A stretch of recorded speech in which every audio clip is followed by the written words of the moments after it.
You want to do one more game? Sure. This was See fun. what we got. All right, our other marquee matchup is the Kansas City Chiefs going to Seattle to take on the Seahawks. So let's discuss the Patrick Mahomes show. You've been a big fan of Mahomes since Texas Tech. What did you see from him in college? What have you seen from him this year in the NFL? Anything that surprised you to this point with his development?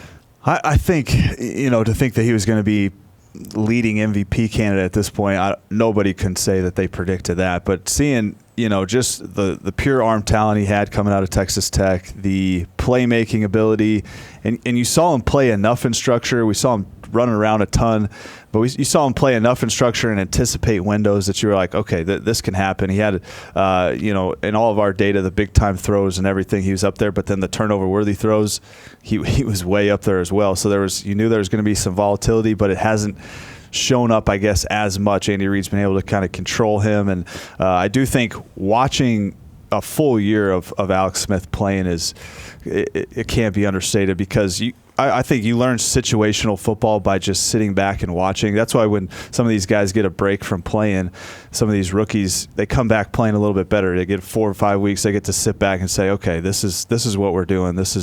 You're so many times just immersed in it, and then there's so much information going on. You get overloaded. But learning the situations and how to handle things behind Alex Smith was big. But he's been unbelievable. I think we talk about in the office all the time. It's like, how do you try to stop this guy? We talk about different plans, what you can do.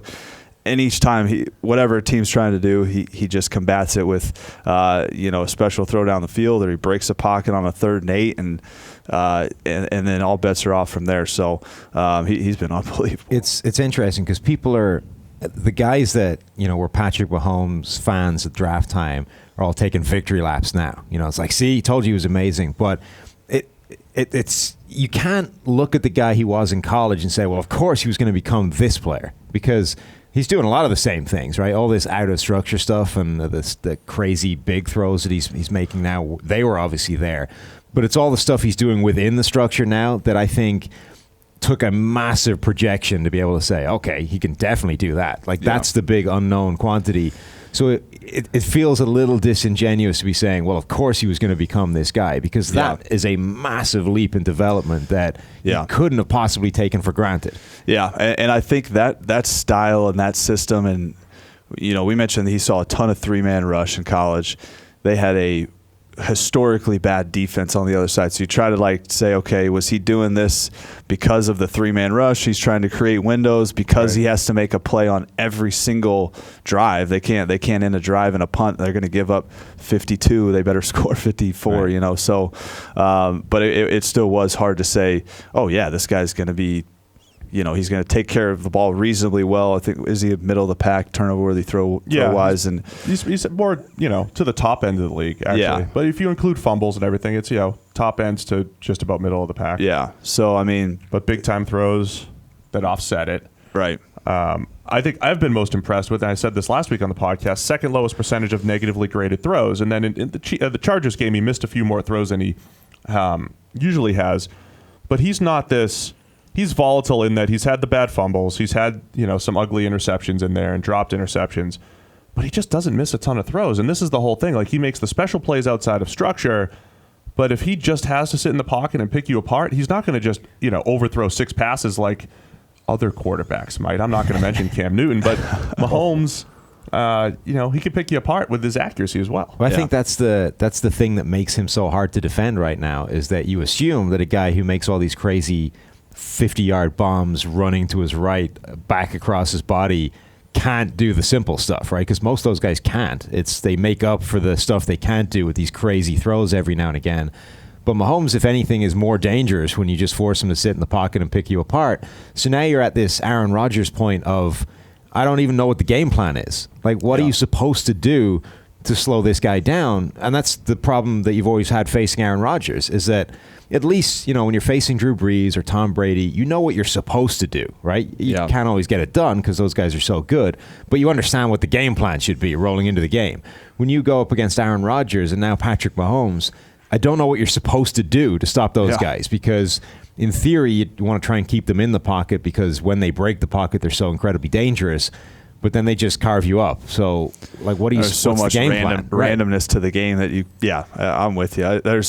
You do have to have I think a special pass rush plan when you're playing him, and you have to mix it up on some third downs. There's so many times he's flushed right, and he makes a play that I think if you got some sort of spy that's the defensive end rushes upfield, he's going to bail out right, and that spy guy's scraping over the top. You see that. I think a couple teams try to do that, and it's forced them. But I mean, you're just hoping anything that he makes a mistake, and you take advantage of it. I can't wait actually to see how teams. They spend the offseason studying, and I know you can make in-season adjustments. We just talked about the Steelers, but you spend an offseason studying Mahomes, especially his division rivals, the Chargers, the Broncos, the Raiders might study him, and just see what they do next year. Steve Young. Steve Young. I mean, but just seeing how they adjust to him next year. Like, do you try to force him left? Do you try to blitz to make him roll left? Do you try to keep him in the pocket? And then in that Chargers game, a week before, Mahomes made that special play on 4th and long, rolling to his right, and I was like, all right, Chargers 3rd and long, game's on the line. You're going to mush rush him? You're just going to keep him in the pocket because you're afraid of that ability, and they actually went after him and sacked him. But I really think it puts the defense in a bind to say, do we even want to try to put pressure on him for fear of him breaking the pocket? Yeah. So Seattle, defensively, 2 weeks ago, dominant performance against the Vikings. Last week, not as good in San Francisco. How different is that Seattle team? You've played up there and everything as far as that home field advantage, and what do you think their matchup looks like with Mahomes? Yeah, I think that's the hardest place to play. I think everybody sees it when you watch a game there, especially a night game. It's a Sunday night game, right? It is. It's a Sunday night game. So, I mean, it's so hard to play there. It is so loud. There's one end of the field that you can't hear a thing. You don't know what's going on. So there's it definitely makes a huge difference.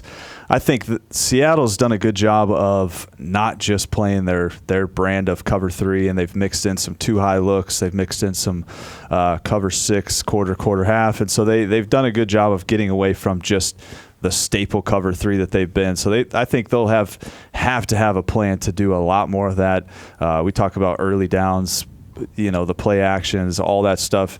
Make them run the football. Stay in too high coverages as much as you can, and the backers, Bobby Wagner covered. I mean, he's going to have a big game just trying to cover crossers and all the jet motion and everything that he's going to be shown with his eyes. I think he's going to need to have obviously a big game. Let's go to the other side of the ball with Russell Wilson at quarterback for Seattle. They've been trying to run the ball a whole lot. I honestly thought that he was going to have a tough season given the personnel, given the fact that they wanted to run the ball so much, but he's had some duds in there too. He's had a couple bad pick sixes, but overall he's played an excellent season and statistically one of the best quarterbacks in the NFL this year, despite not throwing to some great receivers on the outside. Yeah, I think it's been pretty underrated. He hasn't been talked about a ton in terms of some of these other guys we mentioned because it's just been some games he'll have 18 attempts. He'll be 12 of 18 for 205 yards and 3 touchdowns. You're like, man, he played well. He made a couple. Yeah. He made a couple big throws that they need.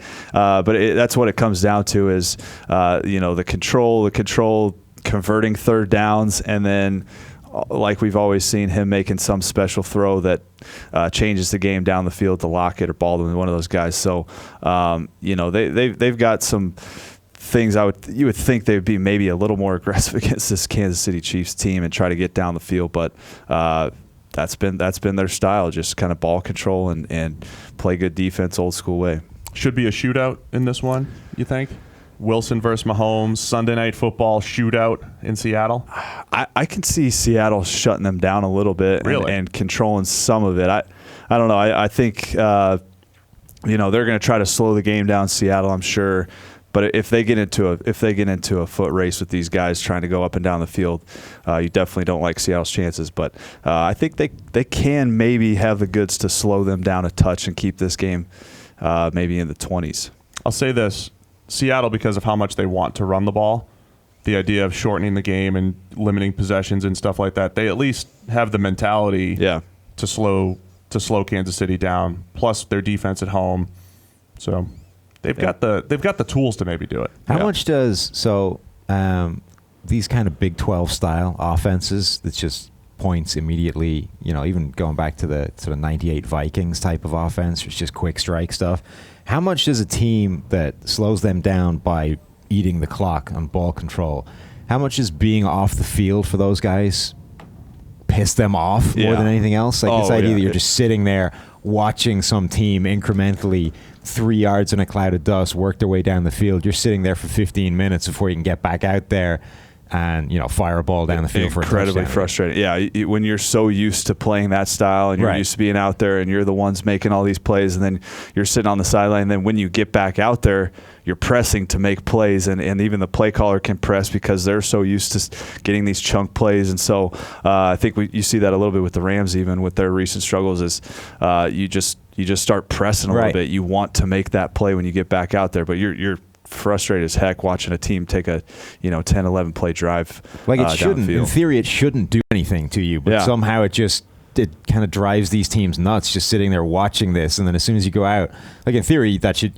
okay, this is your chance. You just go out there, you answer with your standard quick scoring drive, and you give it back to them. But it doesn't. For some reason, it bothers these teams who go out there and then you make a mistake, you don't quite execute again. And then it just, that way of ball control, like we said for a while, it's one of the ways you slow down these teams. But you've always thought because it just removes the amount of time that they can do damage. But there's actually something to this idea that not only that, but it sits them on the sidelines where they just get annoyed and frustrated, and then that's when they start misfiring and executing badly. Well, there's two ways to do it too. I mean, like the Ravens a couple weeks ago really kept the ball away from the Chiefs. They played ball control, and that has to be their game plan. But other teams have to go in and say, all right, we got to go, we got to match the Chiefs. We have to match a great quarterback, so you're actually going to pass more, and it actually leads to more shootout situations. So there's two different ways to approach it. I think if you know that you can run the ball at 5 yards a pop,